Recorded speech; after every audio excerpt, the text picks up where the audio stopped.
안녕하십니까, 문틀란TV입니다. 문재인이 차기 대선이 가까워오자 정권을 놓지 않기 위해 대국민 거짓말을 상습적으로 하기 시작했습니다. 문 정권은 모더나사와 백신 4천만 회분 도입에 합의했다고 국민에게 발표하면서 이 물량이 2, 4분기부터 국내에 쏟아져 들어올 것처럼 밝힌 바 있습니다. 당시 발표는 4.7 보궐선거를 앞두고 백신 미확보로 문재인의 국정 지지도가 떨어지던 시기였습니다. 그로부터 시간이 흐른 지금 당시 정부 발표가 몇 가지 거짓인 점이 명백히 드러났습니다. 합의를 본 게 아니라 모더나 측 발표에 의하면 한국 정부에 4천만 회분을 공급하기 위해 양측이 논의한다는 것이었으니 최근까지 진행된 모더나 도입 흐름상 분명히 확인됩니다.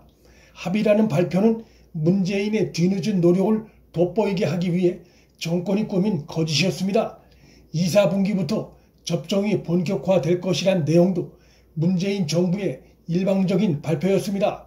전체 백신 물량 4천만 회분 공급을 위해 한국 정부와 모더나 측이 논의를 이어간다는 것 외에 시기와 관련된 양측 간의 구체적 합의는 없었다는 것이 최근 드러나고 있습니다. 이러한 사실을 당시 뻔히 알고 있는 문재인 정부가 결국 선거를 앞두고 국내 정치적 목적으로 국민에게 거짓 발표를 한 것이고, 이것이 모더나 도입에 차질이 발생하면서 분명하게 본격적으로 드러난 것입니다. 만일 모더나 생산 차질 등으로 인한 국내 백신 공급에 큰 차질이 발생하지 않았다면 현 정부는 지금까지도 온갖 변명을 둘러대며 당시의 논의 내용을 여전히 국민에게 사실대로 밝히지 않고 숨기고 있을 것입니다. 문재인 정부가 모더나 공급 차질 관련해 최근까지도 국민을 속인 새로운 사실이 추가됐습니다.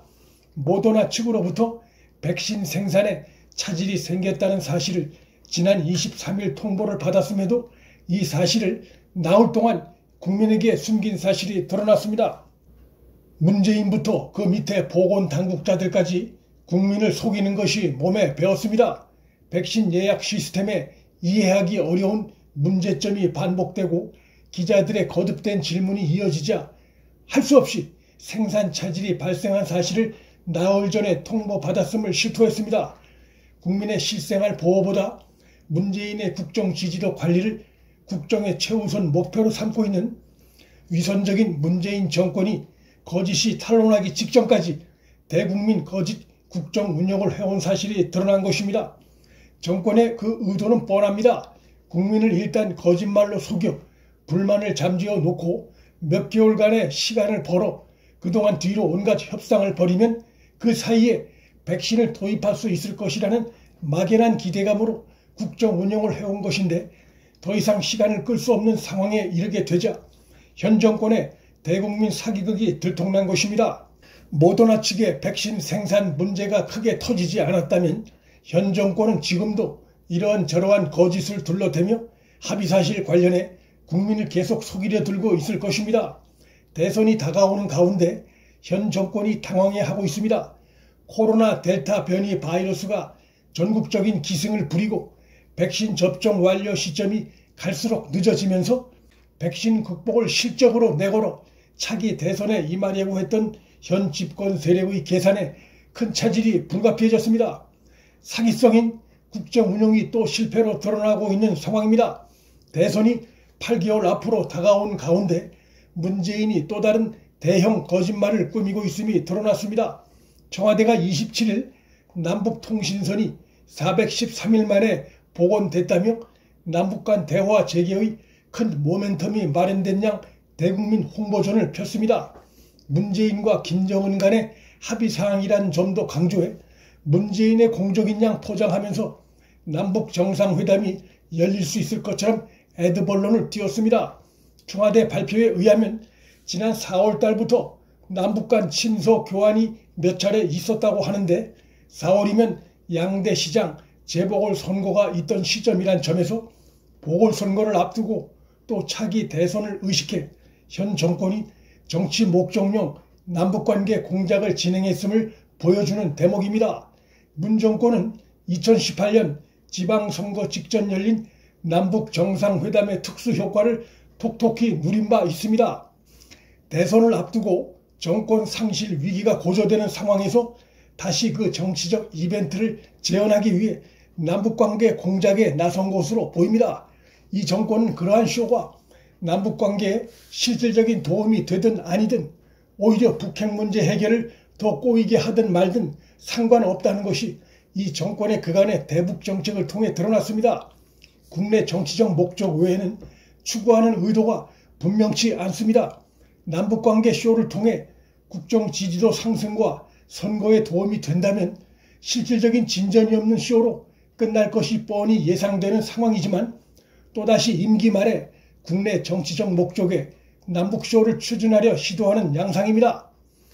그것은 내년 대선 한 달 전인 2월에 북경에서 열리는 북경 동계올림픽과 연결되어 있는 것으로도 보입니다. 남북 단일팀 추진과 남북 공동응원단 구성 등을 위해 사회적 분위기 조성에 나설 가능성이 있습니다. 그 과정을 통해 범좌파 진영 지지층 결집과 중도층 흡수를 노려 선거에 유리한 구도를 만들어 나가려는 의도가 읽힙니다. 청와대는 일단 남북 정상회담을 위한 협의한 것은 없다고 얘기했지만 이 말은 거짓일 가능성이 높습니다. 선거 승리를 위해 무슨 이벤트든 꾸미려 시도해온 문재인이 북경에서 김정은을 만날 수 있다면 만나려 시도할 가능성이 있습니다. 문재인이나 이 정권엔 국민 세금 710억이 날아간 북한 정권에 의한 개성사무소 폭파나 우리 공무원이 바다에서 잔인하게 피살된 사건은 관심 대상이 아닙니다. 그러나 결론적으로 얘기하면 문재인의 임기 마지막 남북 공작쇼는 차기 대선에 미칠 영향이 미미할 전망입니다. 내년 2월이면 현 정권의 힘이 빠질 대로 빠진 상황이고 유권자들의 마음도 대부분 정리가 됐을 시점이어서 큰 영향을 주기 어렵습니다. 무엇보다 남북쇼에 국민들이 기대를 갖고 큰 관심을 기울이던 시점은 지났습니다. 소득도 없는 남북쇼를 보는 것에 많은 국민들이 염증을 느끼고 있습니다. 따라서 문재인이 어리석은 남북 공작쇼에 올인할 경우 오히려 정치적 역풍을 맞게 될 가능성이 더 큽니다. 문틀란TV 여기서 마칩니다. 구독과 좋아요, 알림 설정은 방송 제작에 큰 힘이 됩니다. 시청해 주셔서 감사합니다.